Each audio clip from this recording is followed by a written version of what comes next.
दोस्तों, कल को अगर आप कहीं पर घूमने जाते हैं, उस केस में अगर कोई आदमी आपके सामने आ जाता है और कहता है हैंड्स अप और मेरे सामने कलमा पढ़ो, और अगर आप कलमा नहीं पढ़ पाते हो तो उस केस में ना ही वो आपको पैसे देने वाला है, ना ही वो आपको अरेस्ट करके कहीं पर काल कोठरी में डालने वाला है। आपको सिर्फ मिलेगी तो वो मिलेगी गोली, डिशक्यों। तो आज के वीडियो में हम लोग समझेंगे कि कलमा का मतलब क्या होता है और ये 6 तरीके के कलमा कौन से होते हैं, कि अगर कल को आप कहीं पर घूमने जाते हैं तो एटलीस्ट आपको कलमा का मतलब पता रहे, ताकि आप अपनी जान बचा सकें। दोस्तों, पहला कलमा होता है जिसको बोलते हैं कलमा तैयब। इसको कुछ इस तरीके से पढ़ा जाता है, ला इलाहा इल्लल्लाह मोहम्मद रसूलुल्लाह। इसका मतलब होता है अल्लाह सिर्फ एक है और जो पैगंबर मोहम्मद थे वो अल्लाह के आखिरी मैसेंजर थे। इसके बाद जो दूसरा कलमा है इसको बोलते हैं कलमा इशहाद या फिर कलमा शहादत भी इसको कहा जाता है।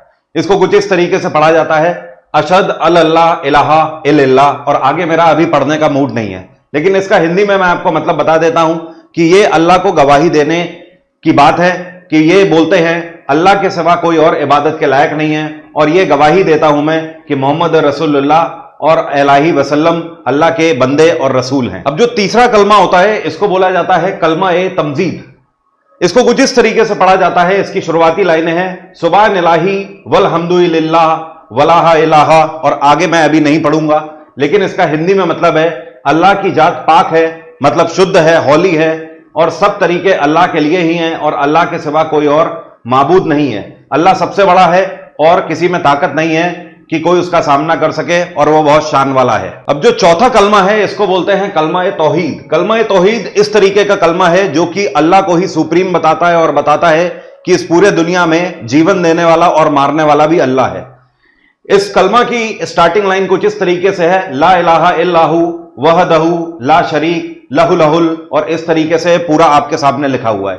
एक्चुअली जो इसका मतलब है वो ये है कि अल्लाह एक है जो कि इस लायक है कि उसका कोई हिस्सेदार नहीं है, सब कुछ उसी का है इस पूरे यूनिवर्स में, और वही जिंदा करने वाला है, वही मारने वाला है, और ये सब कुछ उसी की तारीफ में है। पांचवा कलमा है जिसको बोलते हैं कलमा इस्तिगफार।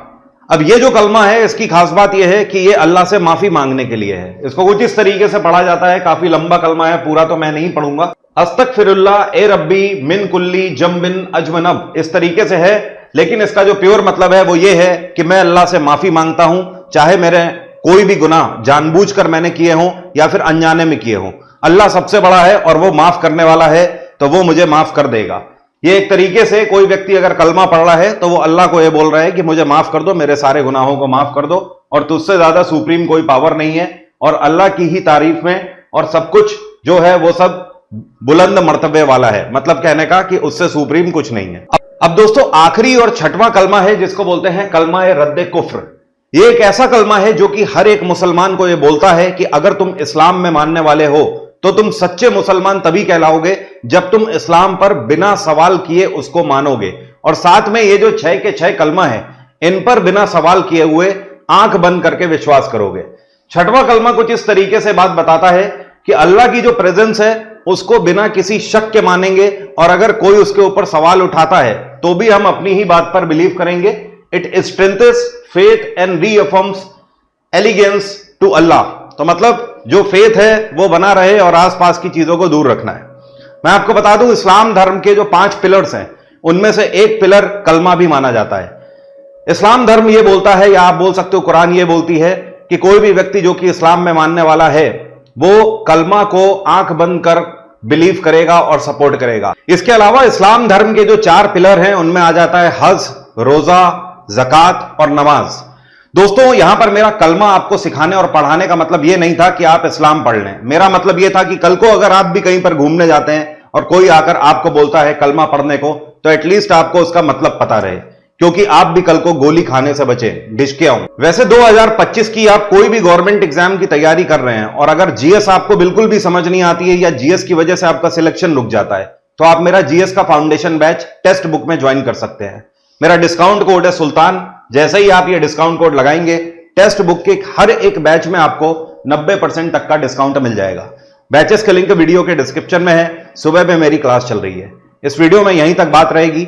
अगले वीडियो में एक इंटरेस्टिंग फैक्ट के साथ मिलूंगा। तब तक के लिए जय हिंद, जय भारत। एसएससी में 30%, रेलवे में 35%, सीडीएस में 25% और बाकी सभी एग्जाम्स में 10 से 20%। ये वेटेज है स्टैटिक जीके का हर एक एग्जाम में। हम लोग आखिर पढ़ कहां से रहे हैं? या तो गूगल कर रहे हैं कोई रैंडम टॉपिक, या कोई एक किताब से पढ़ ले रहे हैं, या फिर किसी दूसरी जगह पर रैंडमली जाके अप्रोच कर रहे हैं। मतलब अंधेरे में तीर मार रहे हैं, उससे ज्यादा स्टैटिक जीके के बारे में कुछ नहीं कर पा रहे हैं। मैं अगर आपको बोलूं कि मैं गारंटी देता हूं कि अगर ये 2 जगह से आप पढ़ लो तो स्टैटिक जीके का कोई भी एग्जाम हो, कोई भी लेवल हो, हर एक जगह पर आप 100 और 100 स्कोर करके आओगे। तो आप कैसा सोचो? 3 सालों की मेरी पूरी मेहनत है इस किताब में। पहले मैंने एक किताब लॉन्च करी थी, ये टेबुलर फॉर्मेट में स्टैटिक जीके के 81 टॉपिक कवर करती है, और अब मैंने इसे लॉन्च किया है जो कि ऑब्जेक्टिव बेस्ड क्वेश्चन है, जो कि स्टैटिक जीके के सभी टॉपिक्स को कवर करती है। इस किताब को जब आप लेते हो तो इसमें सारे टॉपिक्स टेबुलर फॉर्मेट में कवर हैं, और उन्हीं टॉपिक से बनने वाले सभी क्वेश्चन इस किताब में कवर हैं सॉल्यूशन के साथ। इतना ही नहीं, जैसे कि आर्ट एंड कल्चर से कौन सा क्वेश्चन और कितने सालों में कितने क्वेश्चन पूछे गए हैं, कौन कौन से एग्जाम में पूछे गए हैं, ये सब कुछ कंपाइलेशन इस एक किताब में किया हुआ है। दोनों बुक्स के लिंक वीडियो के डिस्क्रिप्शन में है।